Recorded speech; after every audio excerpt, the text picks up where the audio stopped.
Hello everyone, कैसे हैं आप सब लोग। मैंने सोचा कि क्यों ना एक वीडियो बनाया जाए जहाँ पे आपको बताया जाए कि जब आप एक टैरो कार्ड रीडर, एस्ट्रोलॉजर के पास जाते हैं तो आपको क्या सवाल पूछने चाहिए। पहले स्पेसिफिकली अगर आप टैरो कार्ड रीडर के पास जाते हैं, ओके, सो आप क्या वो सुनने जाते हैं जो आपके दिल में है, या आप एक्चुअली सच सुनने जाते हैं। सबसे पहले तो ये क्लैरिटी आपको अपने माइंड में होनी चाहिए। अगर आप ये सुनने चाहते हैं कि हाँ मेरा पर्सन आएगा, हाँ मेरी लाइफ सब कुछ अच्छी होगी, तो आप किसी के पास भी जा सकते हैं, आप हॉप अराउंड कर सकते हैं, नो प्रॉब्लम। इससे आपको कभी भी क्लैरिटी नहीं होगी। होगा क्या कि कुछ एस्ट्रोलॉजर्स या टैरो कार्ड रीडर्स ना आपको आगे का टाइम फ्रेम दे देते हैं कि सपोज आज हम लोग जनवरी में हैं तो आगे का टाइम फ्रेम दे दिया कि फरवरी में वो आएगा या वो आएगी या अप्रैल में आएगा। इससे क्यों देते हैं? क्योंकि उन्हें पता है कि आप रेडी नहीं हो। अगर आप रेडी होगे तभी तो आपके पास वो आंसर्स होंगे, वो क्लैरिटी आपको देते हैं। लेकिन आप क्या सुनने में इंटरेस्टेड हो? तो सबसे इंपॉर्टेंट पॉइंट होता है कि जब भी हम किसी ऐसे रीडिंग्स लेते हैं तो हमें पहला पॉइंट क्या होना चाहिए। आप किसी के पास जाते हैं तो ओपन माइंडसेट के साथ जाइए कि हाँ ठीक है, जो भी मुझे इंफॉर्मेशन मिल रही है I need to absorb that, पहला पॉइंट। दूसरा, आप उनसे ये पूछिए कि आपकी करेंटली एनर्जीज क्या है, आपका क्या माइंडसेट है। अगर वो चीज़ आपको क्लैरिटी मिल रही है तो आगे भी क्लैरिटी मिलेगी। बट अगर आपका बेसिक ही क्लैरिटी नहीं है, मान लीजिए आप बड़े हैप्पी जोन में हैं और आपके कार्ड्स में कुछ नेगेटिव कार्ड्स भी आए, तो क्या आप सोचिए कि आप प्रिटेंड कर रहे हैं कि आप हैप्पी हैं या एक्चुअली में आप हैप्पी हैं। तो मोस्ट इम्पॉर्टेंट थिंग, तो जब भी हम किसी भी टैरो रीडर के पास जाते हैं तो हमें एक ओपन माइंडसेट होना चाहिए कि वो क्या बता रहा है, पहले हम उसकी सुने।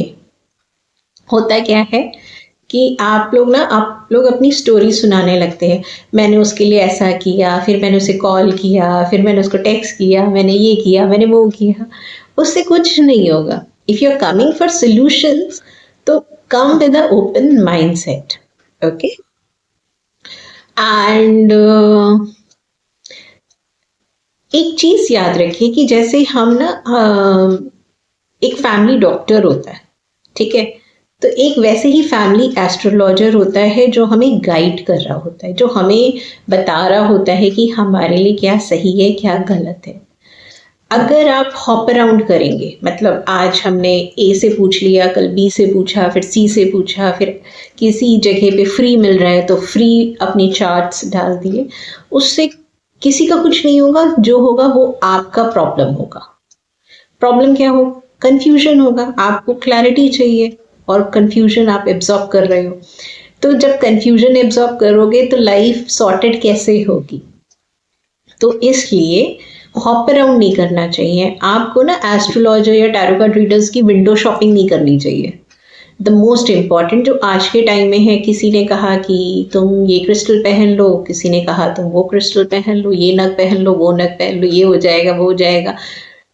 Remedies are more like a surgery.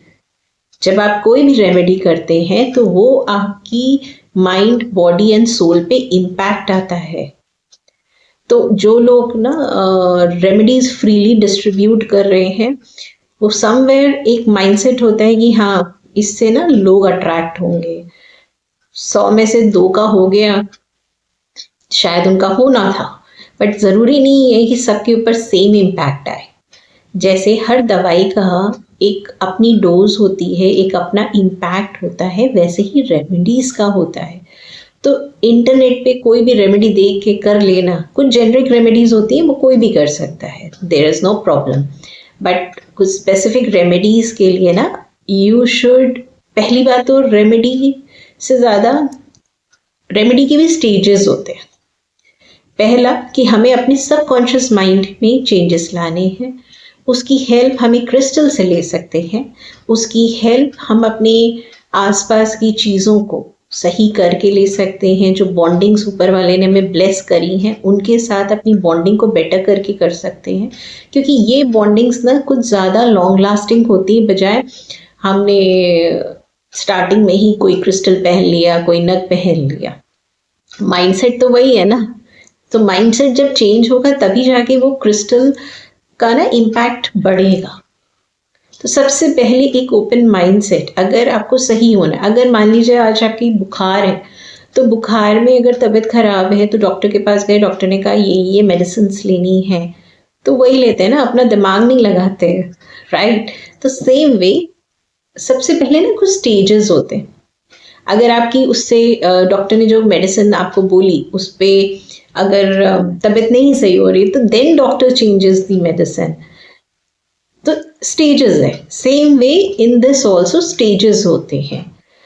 सो ज़बरदस्ती की बहस करना, ज़बरदस्ती का वो सुनने आना कि जो आपके दिल और दिमाग में है कि हाँ मैंने इस कनेक्शन में 8 साल दिए, 10 साल दिए, ये किया वो किया, एस्ट्रोलॉजर को उससे कोई मतलब नहीं होता है, क्योंकि हम सब की लाइफ में ट्रांसफॉर्मेशन हो रहा होता है। अगर आप सुनने आए हो सच, तो फिर आप ही के लिए हेल्प होगा, राइट। तो come with an open mindset, आप सुनो, समझो, एक्सप्लोर करो, उसके बाद एब्सॉर्ब करो। होता क्या है कि बस मैम ने या किसी ने भी रीडिंग्स में कहा कि हाँ ये बंदा आ रहा है, वो जेनरिक है फर्स्टली। सो क्या पूछना है, पहला आपको एक ओपन माइंडसेट में होना है। दूसरा, सबसे पहले आप पूछिए कि मेरी क्या एनर्जीज है, ठीक है। तीसरा, आप ये उनसे पूछ सकते हैं कि क्या मुझे कोई रेमेडी या कुछ चेंजेस लाने हैं। अगर वो आपको पहले ही डरा रहे हैं तो भाग जाओ वहां से, क्योंकि अगर आपको कोई डरा रहा है ना तो वो सही पर्सन नहीं है, भाग जाओ वहां से। तो ये एक साइंस है, ये एक अकल्ट साइंस है। यह मतलब मुझे लगता है कि अगर कोई टीचर भी डरा रहा है ना, टीचर इन द सेंस कि स्कूल में कोई टीचर भी डरा रहा है, तो भी दैट शोज कि वो he is not the good teacher, he और शी। सेम वे कोई भी एस्ट्रोलॉजर, डॉक्टर, कोई भी आपको ना डरा रहा है, आपको क्लैरिटी देने की जगह, आपको इंफॉर्मेशन देने की जगह आपको डरा रहा है, then that person is not right for you. वो हो सकता है किसी और के लिए, वो आपके लिए तो नहीं है। ओके, सो आई होप ये वीडियो आपको क्लैरिटी देगा, एंड नेक्स्ट टाइम जब भी आप किसी के साथ भी कंसल्टेशन बुक करें तो इस ओपन माइंडसेट के साथ ही उन्हें रीच आउट करें। Okay, that